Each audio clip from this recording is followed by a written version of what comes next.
Hello everyone, कैसे हैं आप सब। उम्मीद करते हैं कि बढ़िया होंगे, मन लगा के पढ़ाई कर रहे होंगे।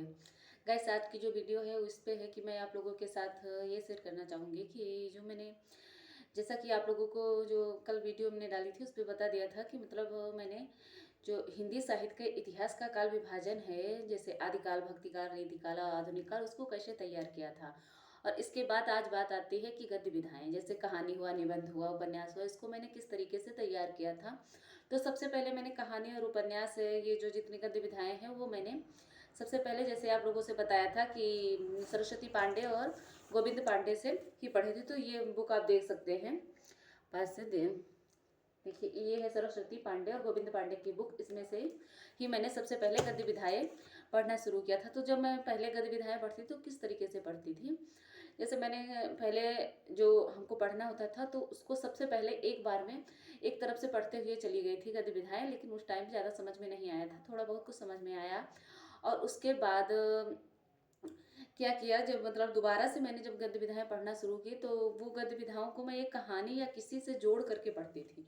जैसे मान लीजिए किसी की भी रचनाएं हैं तो उसकी रचनाओं को अगर उसका कोई वर्ण से या जोड़ देते थे, या कोई नाम या कोई रिलेटिव उस नाम से है, तो उन सब चीज़ों से जोड़ते हुए उन रचनाओं की एक छोटी सी ट्रिक बना करके मैं याद कर दी थी। इससे मतलब थोड़ा मतलब रचनाएं ज़्यादा याद हो जाती थी। सन वगैरह तो नहीं याद हो पाते थे इतनी जल्दी से, लेकिन जो रचनाएं थी वो याद हो जाती थी। और एक दिन में मतलब मैं 3 से 4 पेज ही तैयार कर पाती थी। और जो मतलब आप लोगों से मतलब पहले भी मैंने शेयर किया है कि जैसे मैं जब करती थी तो उसके बाद कहानी, जैसे मतलब हमने आपसे बताया कि जैसे मैंने कहानी पढ़ी तो कहानी की वीडियो यूट्यूब पे सर्च करके उसको फिर क्या करती थी, उसका टेस्ट देती थी। क्योंकि 2-3 पेज में तो कहानियाँ सिमट के नहीं रह जाएंगी, लेकिन उसमें से जो उस लेखक से रिलेटेड कहानी आती थी तो मैं देखती थी कि हाँ हाँ, वो मेरी कहानी या निबंध जो कुछ है वो वहाँ पे मैं उसको कर पा रही हूँ या नहीं कर पा रही हूँ।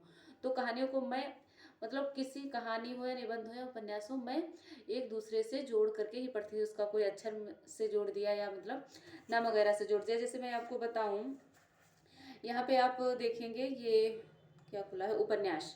उपन्यास में यह है, प्रेमचंद्र ने आदर्शोन्मुख यथार्थवादी उपन्यास लेखन की परंपरा का प्रवर्तन किया। उसके बाद ये जो है सरस्वती पांडे का 269 नंबर का पेज है, और इस पे क्या है, विशंभर नाथ शर्मा कौशिक, इनके क्या है, सिर्फ 3 ही निबंध क्या है, माँ, भिखारणी और संघर्ष। तो इसको मैंने किस तरीके से याद किया था, जिससे मतलब एक विशंभर नाथ शर्मा कौशिक, तो ये सुन लिया कि विशंभर नाथ शर्मा कौशिक जो थे वो किशोरावस्था में थे, और उनको पालने के लिए उनकी माँ किस तरीके से संघर्ष करती थी कि वो एक भिखारणी बन गई थी। तो किसकी माँ संघर्ष करती थी, कौशिक की। और किस तरीके से संघर्ष करती थी, तो वो भिखारणी बन गई थी, इस लेवल तक का उन्होंने संघर्ष किया। तो इससे क्या हुआ, लेखक का नाम भी कनेक्ट हो गया, और उनके जितने 3 उपन्यास थे वो 3 उपन्यास भी समझ में आ गए, रिलेटेड एक दूसरे से कहानी बनाते हुए। इस तरीके से मैं याद करती थी। और इसके अलावा जो आगे हैं आप देखेंगे, इसमें जैसे चंद हसीनों के खदूत पांडे, बेचन शर्मा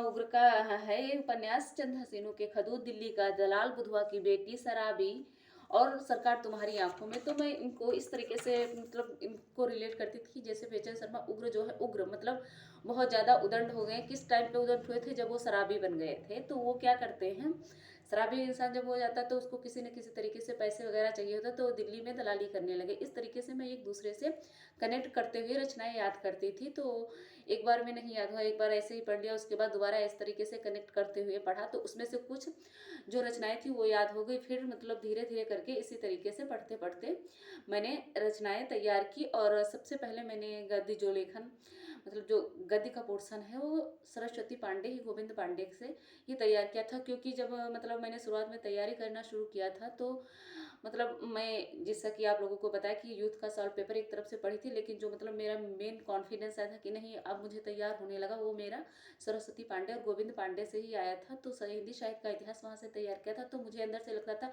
कि नहीं, यहाँ से रचनाएं भी मुझे तैयार करनी चाहिए। तो मैं जो रचनाएं गद्य पोर्शन था वो भी, गद्य विधाएं वो भी गोविंद पांडे से ही तैयार की। और उसमें से मतलब क्या था, जब मैंने 2 से 3 बार इसको पढ़ लिया, फिर आगे की जो बुक जैसे मैंने आपसे बताया कि शुक्ल वगैरह है तो उनको फिर पढ़ी थी। और इसके अलावा मैं आप लोगों के से एक बात और बताना चाहूँगी। जैसे आप लोग जानना चाहेंगे कि मतलब मैंने किसके नोट्स तैयार किए थे, क्या किया था। तो वो नोट्स मैं जो इसके आगे की वीडियो आएगी उसमें मैं आपको अपने नोट्स भी दिखा दूंगी, और कैसे तैयार किया था, कहाँ से तैयार किया था, ये भी मैं आप लोगों के साथ शेयर करूंगी। तो उम्मीद करते हैं कि कुछ हेल्प आप लोगों को मिली होगी।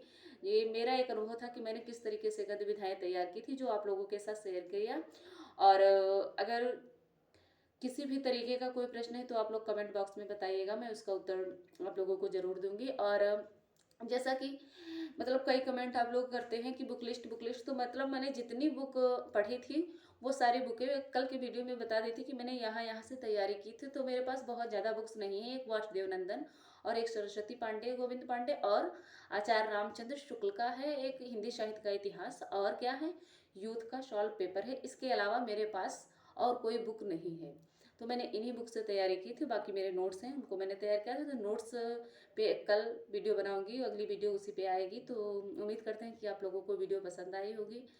तो तब तक के लिए खुश रहिए, मस्त रहिए और आगे की पढ़ाई करते रहिए। मिलते हैं अगले वीडियो में।